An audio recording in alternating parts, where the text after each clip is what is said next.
Allahumma salli wa sallim wa zid wa barik wa an'im ala abdika wa rasulika sayyidina wa maulana Muhammadin wa ala alihi wa ashabihi ajma'in.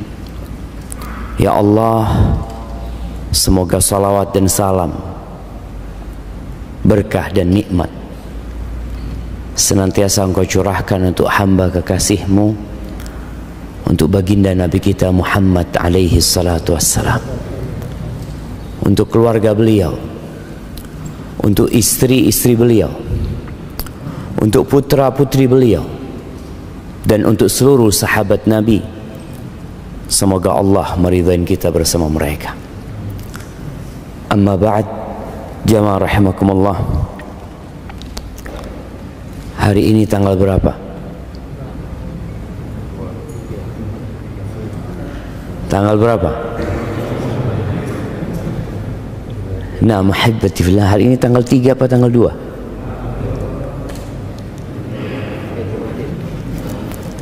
Ana semalam melihat rembulan sudah mulai kelihatan. Kita tahu Allah Jalla Jalaluh menetapkan bilangan hari itu dengan rembulan. Bagaimana orang-orang bertanya kepada Rasul SAW, yas'alunaka 'anil ahillah. Mereka bertanya kepada Nabi SAW tentang hilal, tentang bulan sabit ini. Kenapa rembulan ini mengalami perubahan, tidak seperti matahari yang selalu bulat, tapi rembulan itu kadangkala tidak kelihatan, menghilang dia. Tahu-tahu dia muncul, dan kemunculannya bertahap. Dari seperti bulan sabit yang kecil sekali, tapi masih kelihatan oleh mata. Kemudian dia membesar dan menjadi bulat. Setelah itu dia mengecil. Sekali lagi tidak seperti matahari. Sebenarnya apa yang terjadi? Maka Allah Azza wa Jalla mengatakan kepada nabinya, "Qul hiya mawaqitu lin-nasi wal hajj."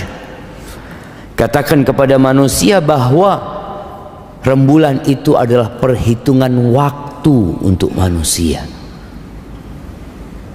wal hajj, dan untuk pelaksanaan ibadah haji. Kita tahu umat Islam seluruh rangkaian ibadahnya itu berkaitan dengan waktu, yang waktu itu ditentukan dengan hilal. Nggak ada puasa tanggal 1 Januari. Kita insya Allah tahun ini puasa tanggal berapa jemaah? Tanggal 1 Ramadan. Iya. Tapi sebagian kita masih berpikir Mei atau Juni. Jemaah rahimakumullah, hari ini kita akan berbincang tentang waktu. Beberapa hari yang lalu kita melihat dunia, mungkin 3/4 dunia, bahkan lebih, mereka merayakan pergantian tahun. Padahal buat umat Islam, kita masih tahun berapa? 1443 Hijriah. Tahunnya umat Islam belum berubah. Dan kita melihat banyak umat Islam yang ikut dalam pergantian tahun itu. Sehingga kita melihat di jalanan berbagai macam ucapan. Dikatakan selamat tahun baru. Kapan sih manusia pantas mendapatkan ucapan selamat? Kapan jemaah? Ketika ada prestasi yang dia raih, atau ada kenikmatan yang dia dapatkan, tapi bergantinya tahun sebenarnya menunjukkan berkurangnya umur jamaah, bukan bertambahnya umur kita. Di dalam Al-Quranul Karim kita melihat Allah Jalla Jalaluh banyak kali bersumpah dengan waktu. Tadi imam kita rakaat pertama dan kedua baca surat apa antum? Wasyamsi wadduha, sama wadduha. Masya Allah, nak kasih hadiah buat antum. Nah, Allah bersumpah wasyamsi wadduhaha. Allah bersumpah demi matahari yang kita semua sedang menanti terbitnya matahari. Karena hari ini kajian kita kajian hari kerja. Semua berpikir untuk berangkat bekerja, ya. Allah bersumpah demi waktu duha, yang mana Allah tidak bersumpah kecuali dengan sesuatu yang memiliki nilai yang perlu menjadi perhatian manusia. Wadduha, demi waktu duha. Allah juga bersumpah demi waktu fajar ini. Wal fajri walayalin ashar, demi fajar dan demi 10 malam. Allah juga bersumpah demi waktu asar. Wal asri innal insana lafi khusr. Dan sebagian ulama menafsirkan wal asri demi masa, tapi sebagian lainnya menafsirkan demi waktu asar. Allah bersumpah dengan potongan-potongan waktu yang dilewatin manusia, yang banyak di antara kita lalai, tidak merenungkan apa yang terjadi dengan dirinya. Allah Azza wa Jalla berfirman di surat Ali Imran ayat 190 sampai akhir suratnya, yang Rasul sallallahu alaihi wasallam mengatakan celaka orang yang membaca ayat ini lalu tidak merenungkan.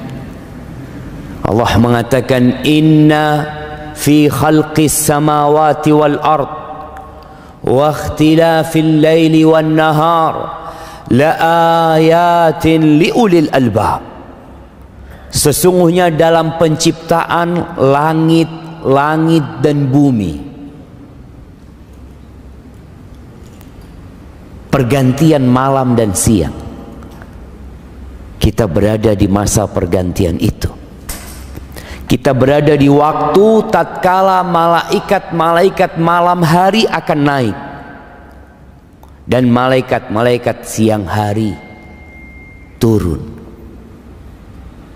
dan mereka bertemu pada waktu fajar. Inna Qur'anal fajri kana mashhuda. Pergantian malam dan siang itu la ayatin liulil albab.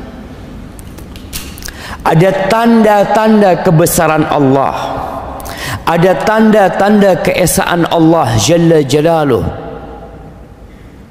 tapi tidak untuk semua orang. Untuk orang-orang yang berakal jemaah, untuk orang-orang yang cerdas. Siapa orang-orang yang cerdas? Mereka yang dapat kuliah di perguruan tinggi favorit. Mereka orang-orang dengan IQ tinggi. Mereka orang-orang yang dapat menemukan penemuan-penemuan baru. Lah, bukan mereka. Sebagian mereka sama sekali bukan orang yang cerdas. Bahkan Allah menyebut sebagian dari mereka, ulaika kal an'am, mereka seperti binatang. Di mana akalnya? Balhum adall.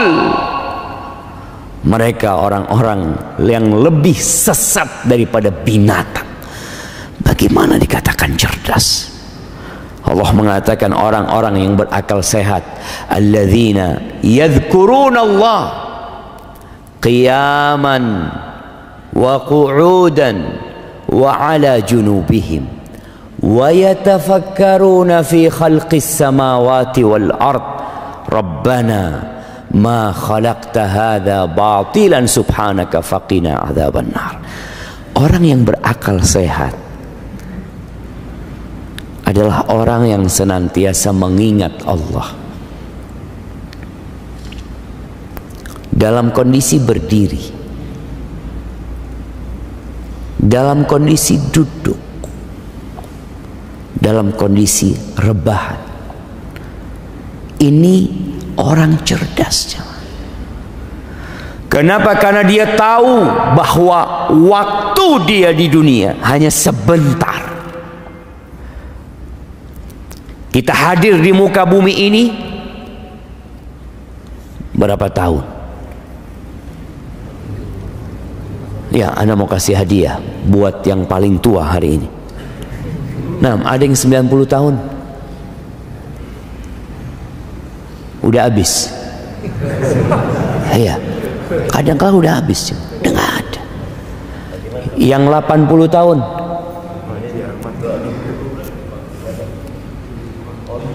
75, belum 80. 80. Haji Arman berapa?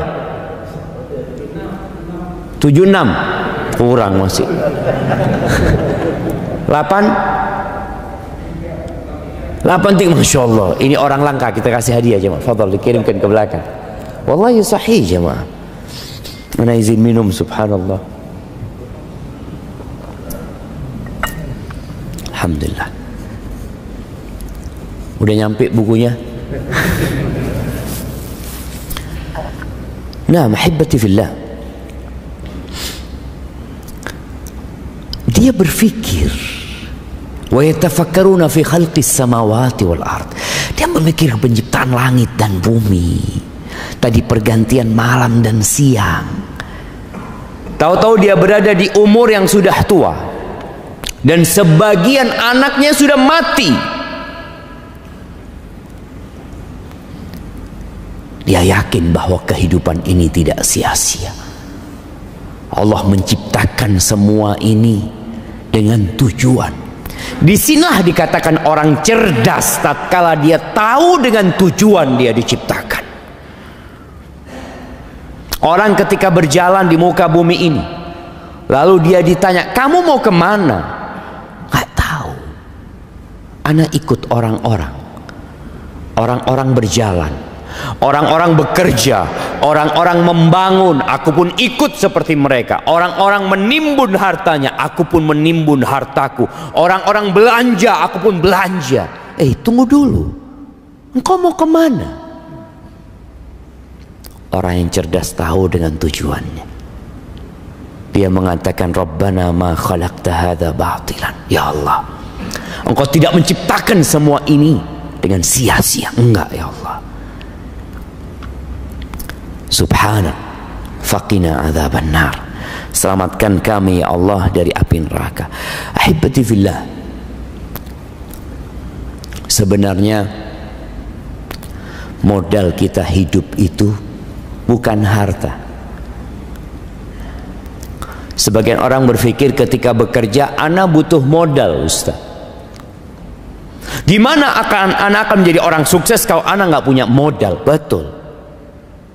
Terus apa modalnya? Waktu apa fulus?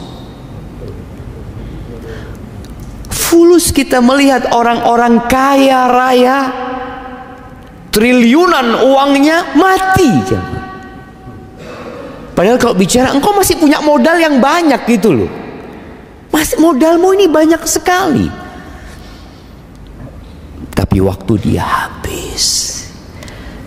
Jadi modal utama manusia itu bukan harta, tapi adalah waktu. yang alhamdulillah kita semua masih punya waktu. Berapa banyak orang bekerja tanpa harta, nggak punya fulus dia, tapi dia punya waktu. Makelar itu modalnya apa jam? Makelar. Ada sebagian orang kerjanya anak makelar, Ustaz. Modal antum berapa? Nggak ada modalnya, Ustaz. Modalnya cuma ngomong.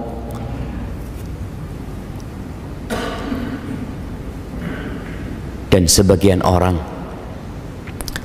kehilangan modal utama dalam hidup ini, sia-sia.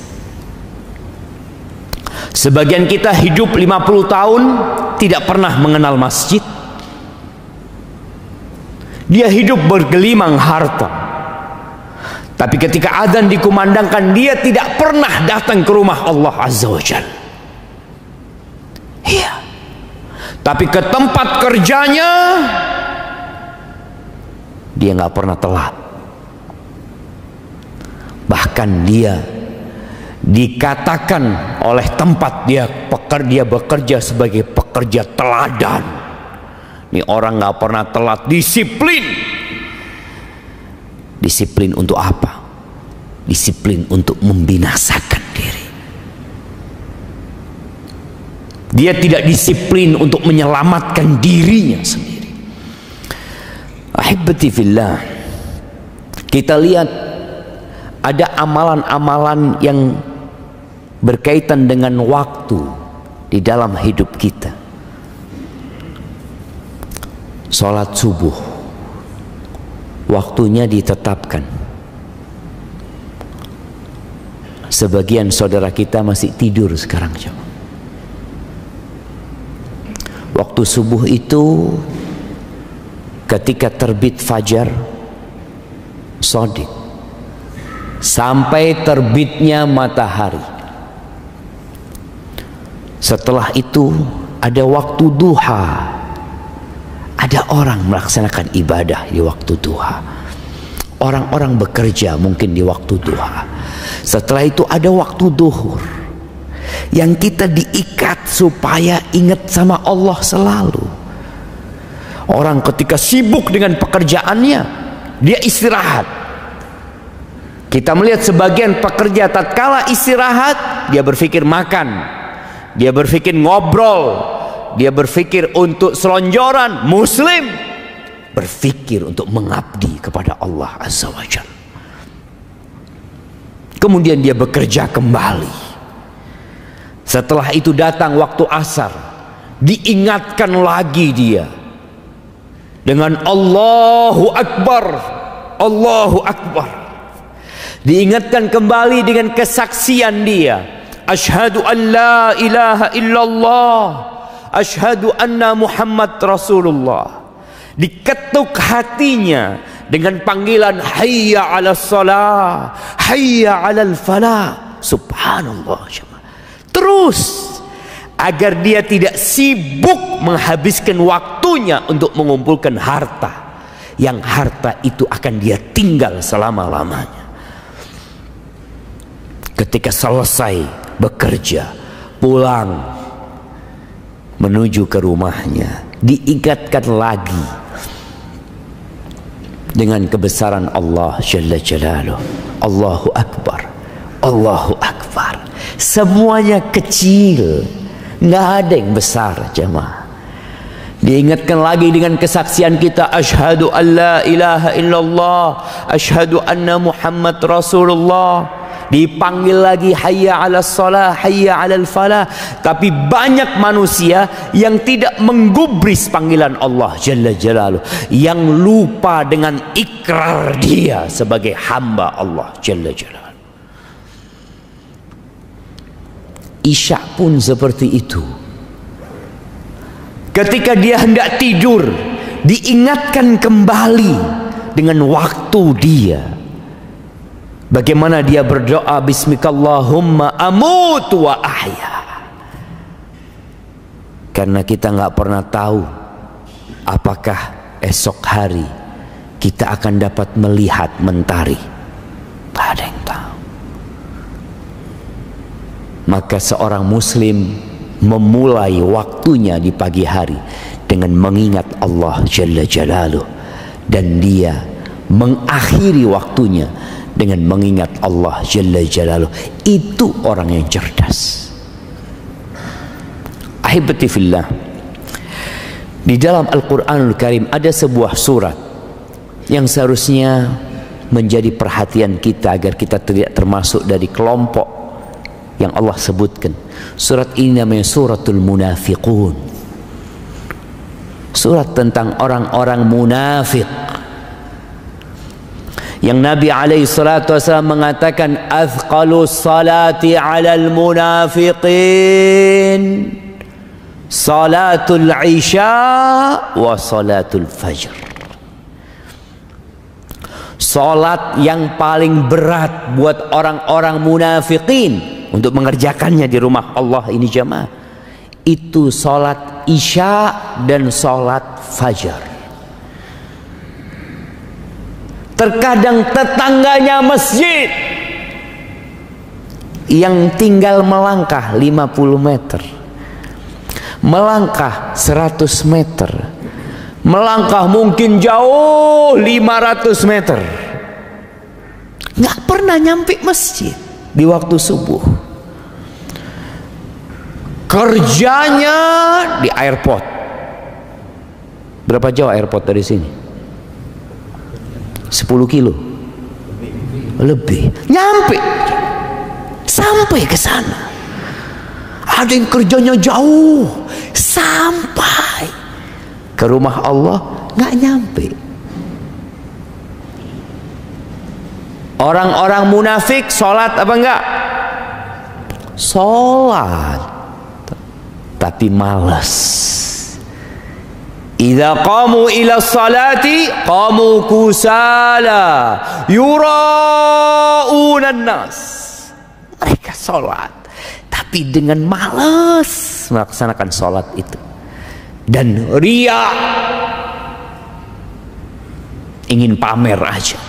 Sedangkan sholat subuh sulit untuk pamer, masih pada gelap, pada tutup semuanya. Isya pun seperti itu, apalagi di masa Nabi SAW yang belum ada listrik. Wala yadhkuruna Allah illa qalila. Dan ketika sholat pun mereka tidak mengingat Allah kecuali sedikit. Ahibati fillah, kadangkala kita sholat, selesai sholat ditanya, tadi imamnya baca apa rakaat pertama? Wallahu a'lam. Antum telat? Enggak, ana soft pertama Ustaz. Insyaallah. Tapi kadangkala lupa aja. Panjang surat, tidak terlalu panjang surat Al-Munafiqin. Di akhir surat ini Allah mengingatkan orang-orang yang beriman. Di ayat 9, 10, 11 Allah mengatakan, ya ayyuhalladzina amanu la tulhikum amwalukum wala auladukum an dzikrillah wa may yaf'al dzalika fa ulaika humul khasirun. Wahai orang-orang yang beriman, Allah tuh sayang sama kita. 89 kali Allah memanggil orang-orang yang beriman, ya ayyuhalladzina amanu, ya ayyuhalladzina amanu. Karena ada orang-orang yang beriman secara zahir, hatinya belum beriman. Maka Allah panggil, wahai orang-orang yang beriman, la tulhikum amwalukum wala auladukum an dzikrillah. Janganlah harta kalian dan anak-anak kalian membuat kalian lalai dari mengingat Allah Azza wa Jalla. Orang kalau ditanya bekerja buat apa? Buat masa depan anak-anak, untuk memberikan nafkah kepada keluarganya. Jangan sampai kerjaanmu mengumpulkan harta dan anak-anakmu itu membuat engkau jadi lalai, jadi lupa mengingat Allah Azza wa Jalla. Silahkan bekerja, Di surat Al-Jumu'ah Allah mengatakan fa idza qudiyatis shalah, kalau selesai salat Jumat, fantashiru fil ard, kalian silahkan bertebaran di muka bumi ini, wabtaghu min fadlillah, cari karunia Allah, cari rizki, bekerja, silahkan. Bukan disuruh duduk di masjid terus, enggak, disuruh bertebaran sama Allah Azza wa Jalla. Tapi Allah mengingatkan, wadhkurullaha katsiran la'allakum tuflihun. Tapi kalian harus mengingat Allah sebanyak-banyaknya agar kalian sukses, jamaah. Karena dunia ini melalaikan, menipu kita, jamaah. Kita bisa duduk di tempat kerja kita berjam-jam, tapi duduk di masjid berjam-jam berat buat kita. Maka Allah katakan, ingat Allah, silahkan engkau bertebaran di muka bumi, cari rezeki, tapi ingat Allah. Siapa yang dilalaikan dengan harta dan anak-anaknya, maka mereka adalah orang-orang yang merugi. Merugi di dunia dan merugi di akhirat. Lalu Allah mengatakan, wa anfiqu mimma razaqnakum. Ini yang udah kerja dapat hasil, mau dikemanakan hartanya? Waktumu udah habis untuk ngumpulin harta. Jadi kalau kita lihat waktu kita untuk cari uang itu, kalau dari jam 7 sampai rumah jam 5, berapa jam, jamaah? Berapa jam? 10 jam. Itu untuk cari dunia. Terus kalau udah dapat, kata Allah, wa anfiqu, sedekahkan, infakkan mimma razaqnakum. Jangan berpikir itu hasil dari kerjamu. Sebagian orang kalau disuruh sodako, ini anak capek, anak lelah, bertahun-tahun anak ngumpulkan harta. Ingat, mimma razaqnakum, yang engkau infakkan yang dari rizki Allah. Yang engkau merasa itu bukan rizki dari Allah, jangan engkau infakkan. Karena manusia ada yang lupa. Dia berpikir harta itu hasil kerja dia, itu rizki dari Allah Azza wa Jalla. Oke, engkau berusaha, engkau lihat berapa banyak orang-orang yang sama umurnya dengan dirimu, yang sama belajar di fakultas bersamamu, lulus. Kenapa fulan penghasilannya cuma 5 juta, kenapa engkau penghasilannya 20 juta?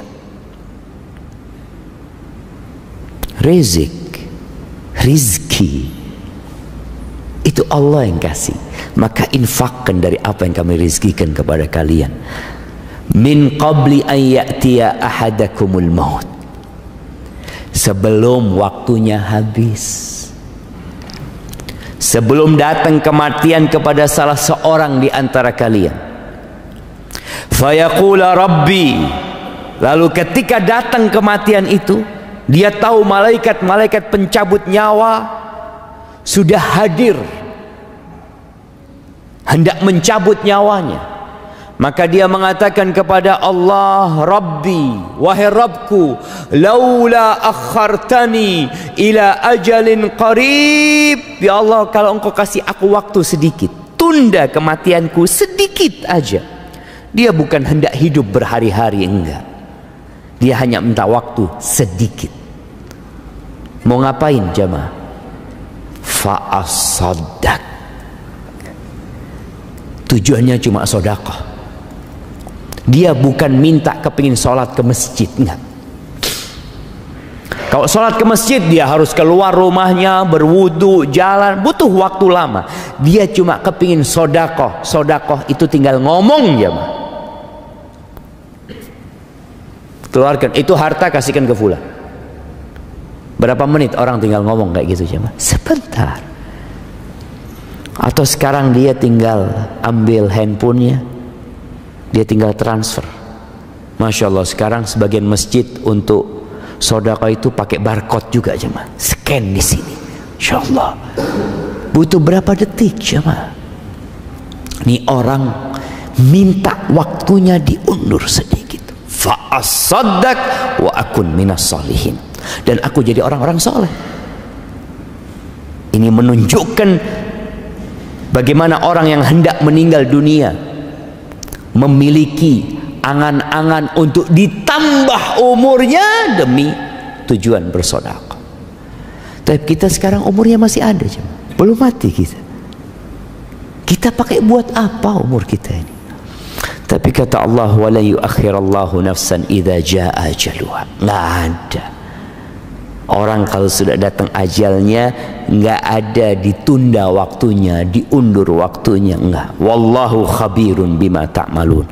Allah itu maha mengetahui dengan apa yang kalian kerjakan. Ahibati fillah, kelak akan ada persidangan di hari akhir. Mukmin itu percaya dengan hari kebangkitan. Salah satu rukun iman itu antu'mina bil yaumil akhir. Dan beriman dengan hari akhir ini adalah motor penggerak manusia untuk beramal. Seperti yang antum lakukan. Ini teman-teman yang bekerja yang jadi pegawai negeri. Ada yang jadi pegawai negeri? Nggak ada jemaah. Ada yang jadi pegawai negeri, ada yang jadi pegawai swasta. Kenapa sih? Dia mau meninggalkan rumahnya, meninggalkan keluarganya di pagi hari, pisah sama istrinya, padahal baru nikah. Sebulan dia tinggalin istrinya, dia berangkat ke tempat kerjanya. Sebagian menjadi pelayar, harus naik ke kapalnya berbulan-bulan. Kenapa dia lakukan itu? Fulus. Ada gaji, ada balasan yang dia tunggu. Nah, maka Allah akan memberikan balasan kepada kita jemaah atas semua yang kita kerjakan. Dan dalam persidangan itu, sebelum kita dikasih balasan, maka kita harus membuktikan dahulu. Rasul sallallahu alaihi wasallam dalam hadis Mu'ad bin Jabal radhiyallahu anhu, beliau alaihi salatu wasallam mengatakan, la tazulu qadama 'abdin yaumal qiyamah hatta yus'ala an arba'.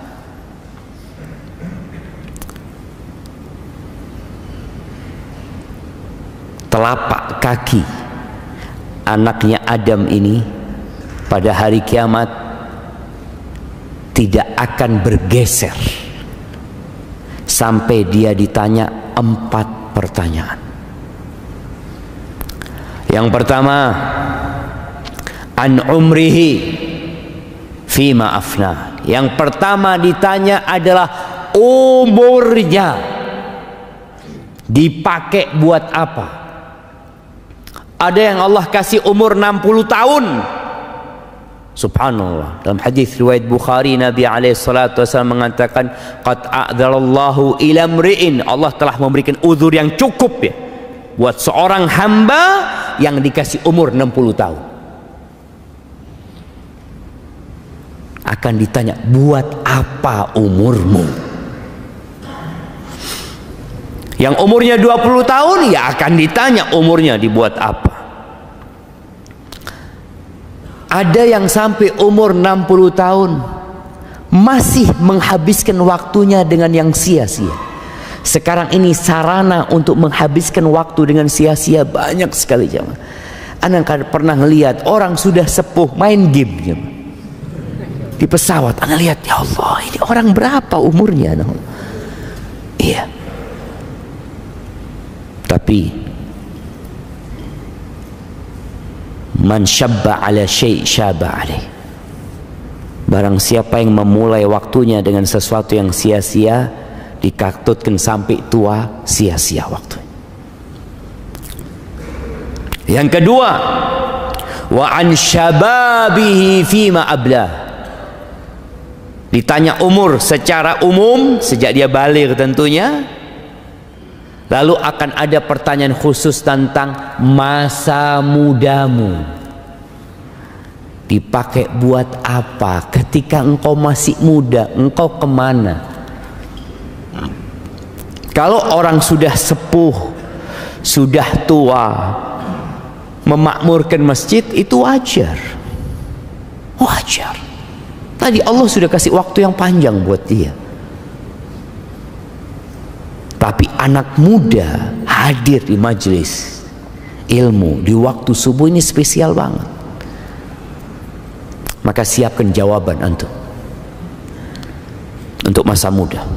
Yang tahu masa mudanya penuh dengan kemaksiatan. Yang sebagian mengatakan, ya Allah Ustaz, masa muda ana Ustaz itu di jahiliyah kadang-kala. La sholat wala puasa. Apa dosa yang tidak dia kerjakan, segera bertobat. Karena engkau akan ditanya tentang masa muda. Yang sekarang sedang muda, jangan menunggu tua. Dia mengatakan, insya Allah nanti aku akan bertobat ketika sudah tua, seperti Bapak Fulan. Bapak Fulan dulu orang jahat, Ustaz, alhamdulillah mati husnul khotimah, Ustaz. Mati sujud di masjid. Anak mudah-mudahan kayak Fulan. Siapa yang tahu umurmu sampai seperti Fulan? Bukankah ada kawan-kawanmu yang tewas di jalanan, ditabrak? Kemarin kita melihat COVID-19 ketika meningkat, subhanallah, anak mati lebih dulu daripada orang tuanya. Maka persiapkan jawaban untuk masa muda kita. Orang yang sudah tua taat dengan anak muda yang taat, kelasnya beda, derajatnya beda di surga Allah Azza wa Jal. Bahkan Nabi SAW ketika menyebutkan 7 golongan yang akan mendapatkan naungan dari Allah Azza wa Jal, salah satunya siapa? Wasyab nasya'a fi ibadatillah. Pemuda yang tumbuh besar dalam kondisi mengabdi kepada Allah Azza wa Jal. Dia tidak menjadi budak syahwatnya. Pertanyaan yang ketiga, an malihi, tentang hartanya. Tadi dengan modal umur, dengan modal waktu, engkau cari uang. Akan ditanya 2 pertanyaan tentang harta. Min aina tasabtahu, dapat dari mana engkau uang ini? Dari mana? Anak ditanya, dapat dari mana engkau uang 50 miliar warisan? Ya, cukup? Oh, tunggu dulu, ada pertanyaan selanjutnya. Wa fima anfaqtahu, terus dipakai buat apa? Allah kasih rizki sama engkau miliaran tanpa kerja, tanpa capek, dipakai buat apa? Ahibati fillah, Ali bin Abi Thalib pernah mengatakan, dunia ini halalnya dihisap. Artinya kalau kita dapat halal, kita akan tetap dihisap. Makanya kenapa orang kaya itu masuk surganya telat? Kenapa jamaah? Hisapnya lama. Antum mau jadi kaya, jadi miskin. Nah, kalau tahu hisapnya orang kaya ini lama. Hibati fillah. Iya, hisapnya lama orang kaya itu. Makanya orang miskin itu masuk surga setengah hari sebelum orang kaya. Tapi setengah harinya itu 500 tahun ya. Allahu Akbar. Tapi boleh jadi orang kaya masuknya terlambat, tapi tempatnya VIP. Nah, tergantung amalannya, sama. Tergantung amalannya. Tapi akan ada pertanyaan itu. Makanya semakin banyak hartanya akan ditanya. Apalagi orang kaya jamaah, ana lihat tuh subhanallah namanya. Dia menghitung keuntungan itu 50 rupiah, 100 rupiah, karena dia punya pabrik besar. Antum lihat kadang-kala orang yang jualan snack 1000 ya, ada yang 500. Untungnya berapa dia? Dia menghitung seperti itu, dan Allah akan lebih detail dari itu perhitungan. Akan ditanya, wa nada'ul mawazinal qista liyaumil qiyamah fala tudlamu nafsun syai'an wa in kana mithqala habbatin min khardalin ataina biha wa kafa bina hasibin. Kata Allah, kami akan letakkan timbangan yang tepat, tidak ada satupun yang dirugikan. Kalau amalan itu sebesar biji sawi akan didatangkan, akan ditimbang, dan cukup Allah sebagai penghisab. Maka persiapkan jawaban. Lalu yang terakhir akan ditanya tentang ilmunya. An ilmihi madza amila bihi. Digunakan buat apa ilmunya? Antum pakai buat apa? Jangan sampai hadir ke kajian ya dengerin ustadz, masya Allah, bagus, bagus. Keluar nggak diamalin gitu. Kita akan ditanya jemaah. Hadis diriwayatkan Imam Al-Bazzar rahimahullahu taala. Ahibati fillah, waktu ini adalah nikmat. Nikmat Allah itu banyak sekali, banyak sekali. Wa in ta'uddu ni'matallah la tuhsuha. Kalau kalian hendak menghitung nikmat yang Allah berikan, kalian nggak bakalan dapat menghitung. Orang-orang yang mengeluh hidupnya,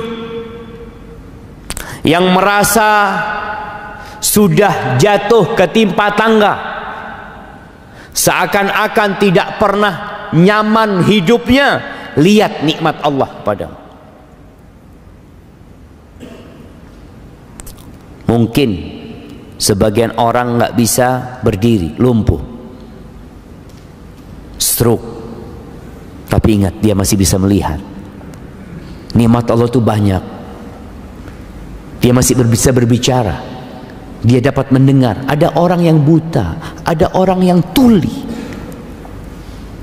ada orang yang tidak dipedulikan sama keluarganya. Engkau masih ada orang-orang yang peduli sama diri. Dan di antara nikmat-nikmat Allah ada dua nikmat. Para ulama menyebutnya min usulin nikmah, dari pokok-pokok nikmat yang besar. Kata Nabi SAW dalam hadis riwayat Imam Bukhari, ni'matani maghbunun fihima katsirun minan nas. Ada dua nikmat yang kebanyakan manusia itu tertipu, ketipu dia coba. Kebanyakan manusia ketipu. Tahu orang yang tertipu? Orang tertipu itu yang membeli sesuatu. Dia beli jam. Jam ini harganya 1,2 M. Dia beli 1,2 M, dibawa ke rumah. Jam ini untuk mengetahui waktu jemaah. Masya Allah, habis waktu anak. Kata panitia, kalau dengar suara itu berarti waktu Ustaz habis. Wallahi sahih jemaah. Ana lanjutkan dikit jemaah. Dia beli jam 1,1 M. Sampai rumah ternyata jamnya palsu. Bagaimana perasaan dia jemaah? Ternyata jam itu harganya cuma 1 juta. Dia bayar 1,1 miliar. Dia akan merasa tertipu. Seperti itulah manusia nanti akan menyesal kelak di padang mahsyar, karena dia merasa tertipu. Waktu dia dihabiskan untuk menonton hal-hal yang tidak berguna, untuk duduk ngobrol yang tidak bermanfaat sama dia. Nikmatan maghbunun fihima katsirun minan nas. Yang pertama as-sihhah, nikmat sehat. Dan yang kedua al-faragh, waktu luang. Itu dua nikmat jamaah. Ketika sehat, terkadang kita sibuk menyenangkan fisik kita. Ketika waktu luang, Kita sibuk menyenangkan nafsu kita dengan hal-hal yang tidak berguna. Makanya ketika penghuni neraka teriak-teriak di dalam neraka, wahum yastarikhuna fiha rabbana akhrijna. Penghuni neraka itu teriak-teriak di dalam neraka, mereka minta dikeluarkan dari api neraka. Apa yang mereka inginkan? Na'mal salihan ghairal ladzi kunna na'mal. Kami akan beramal soleh tidak seperti yang dulu kami amalkan. Apa kata Allah? Awalam nu'ammirkum? Bukankah kita sudah kasih waktu buat kalian? Kita kasih umur buat kalian. Ma yatadzakkaru fihi man tadzakkar. Tapi nggak ada yang mau ingat. Dikasih waktu. Kadangkala tahu temannya mati, tahu temannya koma, nggak bisa berbuat apa-apa, itu nggak ingat dia. Waja'akumun nadhir, dan datang kepada kalian peringatan. Allah utus Rasulnya, Allah turunkan kitabnya. Dan di antara makna peringatan Allah itu, an-nadhir adalah uban jamaah. Ada orang-orang yang sedang beruban. Kau sudah lihat ya Allah? Anak kalau sedang lihat di cermin, Allahu Akbar, wis tua jamaah. Nah, sudah tua kita. Ja'akumun nadhir. Maka jangan sampai dua nikmat ini kita habiskan dengan sia-sia. Manfaatkan untuk ketaatan kepada Allah. Paling tidak berzikir sama Allah Azza wa Jalla. Ingat sama Allah. Antum berangkat ke tempat kerja antum, naik motor antum, naik mobil, keluar rumah, baca doa bismillah tawakkaltu ala Allah. Naik kendaraannya, baca doa subhanalladzi sakhkhara lana hadza wa ma kunna lahu muqrinin. Di tempat kerja kita pun terus mengingat Allah jalla jalaluh. Dan semoga dengan itu kita tidak menyesal kelak pada hari kiamat. Barakallahu fiik. Itu mungkin yang dapat Anda sampaikan. Nah, ada waktu. Ada pertanyaan?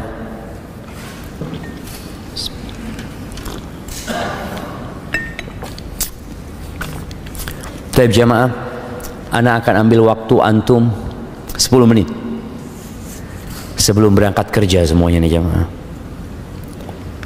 Insyaallah kita baru sholat, bisa sholat syuruk nanti ya. Apa hukum jual beli kucing? Karena anak pernah dengar ada yang makruh dan ada yang haram. Betul. Hukumnya antara makruh dengan haram. Memang kalau melihat jumhur ulama lebih memakruhkan. Walaupun dalam madhab Hambali mereka lebih menguatkan haramnya karena ada sebuah hadis yang berbunyi naha Rasulullah SAW an bai'is sinnaur. Nabi SAW melarang jual beli kucing. Maka usahakanlah harta kita digunakan untuk yang lebih bermanfaat. Walaupun tadi ada yang berpendapat makruh. Kalau mungkin di Indonesia madhabnya Syafi'i, mereka akan menganggap larangan itu bentuknya larangan tanzih. Ya, seorang muslim lebih baik menghindarinya.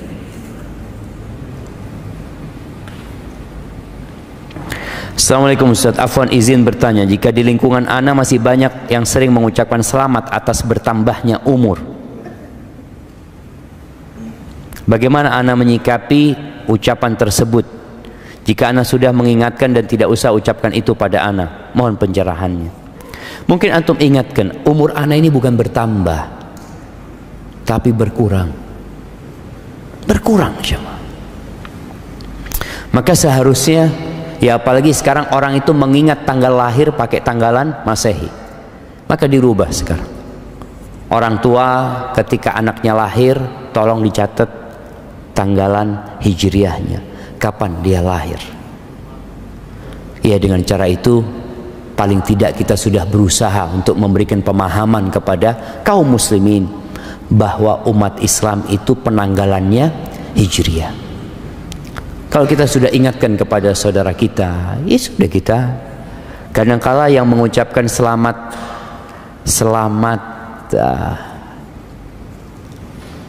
apa kalau selamat panjang umur, Selamat ulang tahun. Ana sampai lupa jemaah. Selamat ulang tahun itu Facebook jemaah. Iya. Facebook itu mengingatkan antum ini umurnya berkurang sebenarnya gitu loh. Supaya antum siap-siap gitu. Setahun ini antum ngapain aja dengan Facebook antum. Kadang-kala kan ada seakan-akan di situ kilas balik ya tentang kegiatan-kegiatan antum di situ. Kelak pada hari kiamat akan detail kilas balik itu jemaah. Allah akan ingatkan antum dengan semua yang antum kerjakan. Makanya penghuni surga ketika disuruh makan enak-enakan di sana mereka kulu washrabu hani'an bima aslaftum fil ayyamil khaliyah. Kalian silahkan menikmatin hidup di sini. Makan, minum tanpa takut penyakit, tanpa takut lelah ini dan itu. Bima aslaftum fil ayyamil khaliyah. Karena apa yang kalian lakukan, yang kalian perbuat di hari-hari yang telah berlalu, di waktu kita jemaah. Barakallahu fikum.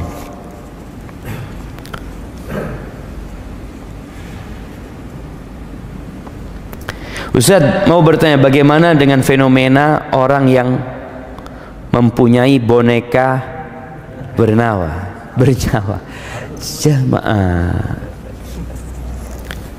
Banyak orang sakit. Iya loh jemaah. Banyak kesian jemaah, kesian kita. Artinya kalau kita melihat fenomena seperti ini menunjukkan banyak orang-orang yang lalai, yang lupa dengan tujuan mereka diciptakan. Iya.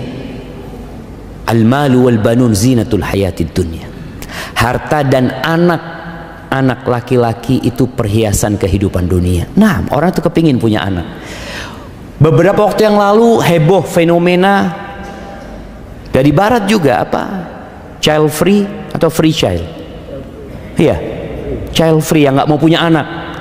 Sekarang lagi karena mereka nggak mau punya anak, tapi mereka punya dalam diri mereka insting kepingin punya anak. Nggak bisa dipungkirin orang itu kepingin punya anak gitu. Orang-orang yang nggak kepingin punya anak mengatakan hidup tanpa anak sebenarnya melisihi fitrah mereka. Ketika mereka menyimpang muncul yang namanya boneka ini. Jadi ingat dosa itu melahirkan dosa. Dan Allah Azza wa Jalla mengatakan wala tattabi'u khutuwatis syaitan. Jangan mengikuti langkah-langkah setan. Setan itu menyesatkan manusia nggak sekaligus, nggak langsung. Dan setan itu menggambarkan yang buruk baik. Ini mungkin yang terjadi dengan ya berbagai macam fenomena dan ini tidak akan berhenti.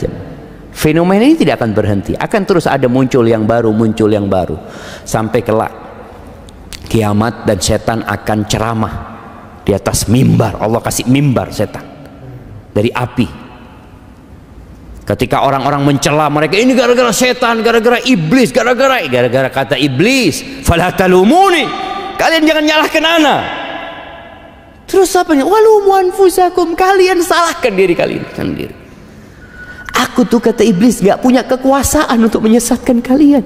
Aku cuma panggil kalian, kalian ikut. Siapa yang salah? Kalian yang. Itu yang terjadi. Oleh karena itu bicara fenomena yang seperti ini, ya ada orang-orang yang kata Allah fi qulubihim marad, di hati mereka ada penyakit. Fazadahumullahu maradan. Allah tambahkan penyakit buat mereka. Maka kita perlu kasihan. Kita perlu kasihan. Di sini tugasnya seorang muslim ya untuk berdakwah dengan cara yang baik, dengan penuh hikmah. Bicara boneka. Di masa Nabi SAW ada boneka enggak? Ada boneka. Aisyah itu mainan boneka. Boneka yang dibikin dari bulu atau dari anunya domba ya, yang diikat dari kain yang diikat. Ada boneka itu. Buat siapa? Buat anak-anak kecil. Sekarang emak-emak pegang boneka, bapak-bapak pegang boneka. Anak kemarin dikasih tahu foto sama Soeb nih, Ustaz, lihat Ustaz. Ada seorang artis gendong 2 boneka. Ya Allah, anak ngomong mudah-mudahan dikasih kesembuhan Sahih jamaah. Kita doakan mudah-mudahan Allah sembuhkan mereka. Mereka sedang sakit jamaah. Orang yang waras dia kepingin punya anak. Kemarin kita ketemu fenomena nggak kepingin punya anak, berarti ada masalah sama orang ini. Kemudian tahu-tahu dia mau punya anak dengan boneka tersebut. Apalagi ternyata ada keyakinan lagi dengan boneka tersebut. Ahibati fillah. Cuma masalahnya orang yang lemah itu akan selalu meniru orang yang dianggapnya kuat. Boneka ini datang dari mana? Dari Madura? Dari Sulawesi? Bukan. Dari sono, dari luar sana. Dan Rasul SAW mengatakan, la tattabi'unna sanana man kana qablakum. Kalian benar-benar akan meniru gaya-gaya orang sebelum kalian. Hadwal qudzati bil qudzah, shibron bi shibrin. Kalau mereka melakukan perbuatan satu jengkal, kalian akan sama persis mengikuti mereka. Zira'an bi zira'in, satu hasta, sama persis. Hatta law dakhalu juhra dabbin la dakhaltumu. Sampai kalau mereka itu masuk ke lubangnya dhab, ini semacam iguana padang pasir jamaah, masuk ke lubangnya yang sempit, yang busuk, kalian akan masuk. Kata para sahabat, ya Rasulullah, al-Yahud wan Nasara, orang-orang Yahudi dan Nasrani, siapa lagi kalau bukan mereka? Dan kita bisa melihat persis umat Islam mengikuti gayanya mereka. Anakumullah. Dan kita sekali lagi kita perlu mendakwain mereka, dikasih penjelasan tentang, bukan tentang boneka itu jangan. Antum kalau ngomong sama orang-orang yang pegang boneka itu, jangan ngomong tentang boneka itu. Dia sakit hati. Terus ngomong tentang dirinya. Engkau diciptakan buat apa sebenarnya? Siapa yang menciptakan dirimu? Sentuh hatinya supaya dia tidak jadi lebih buruk daripada binatang-binatang ternak yang tidak tahu dengan tujuan diciptakan.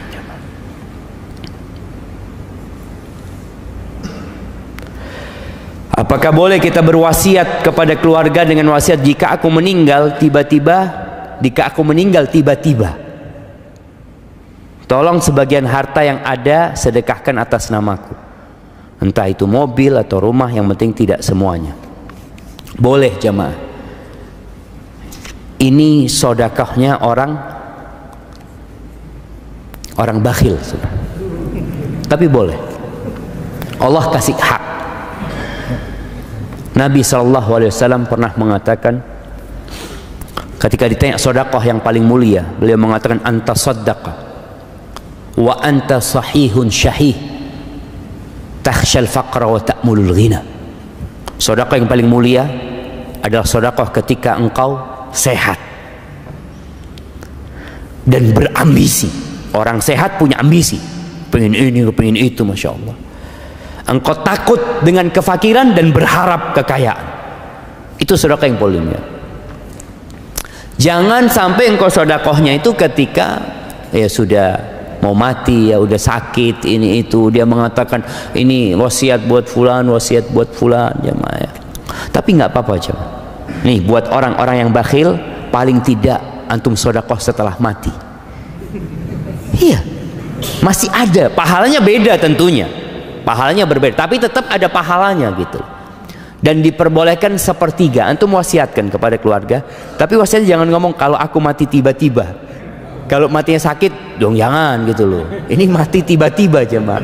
Jadi wasiatnya itu pokoknya kalau aku mati, mau tiba-tiba, mau sakit, mau apa, maka seperti itu. Nggak apa-apa sedekah. Paling tidak tadi antum catat. Dan kalau bisa, kalau antum punya banyak harta ya, tapi antum tadi masih cinta sama harta antum datang ke notaris, bikin surat pernyataan berapa yang boleh diwasiatkan, sepertiga. Kalau antum mau seperempat, nggak ada masalah, karena Nabi SAW mengatakan ats-tsuluts wat-tsulutsu katsir, sepertiga dan sepertiga itu banyak. Kenapa? Karena kalau antum sudah mati, sebenarnya harta itu jatuh kepada siapa? Ahli waris gitu. Jadi antum ngurangi hak ahli waris. Maka diperbolehkan cuma sepertiga. Kalau antum hidup sehat, semua mau disedekahkan, terserah antum.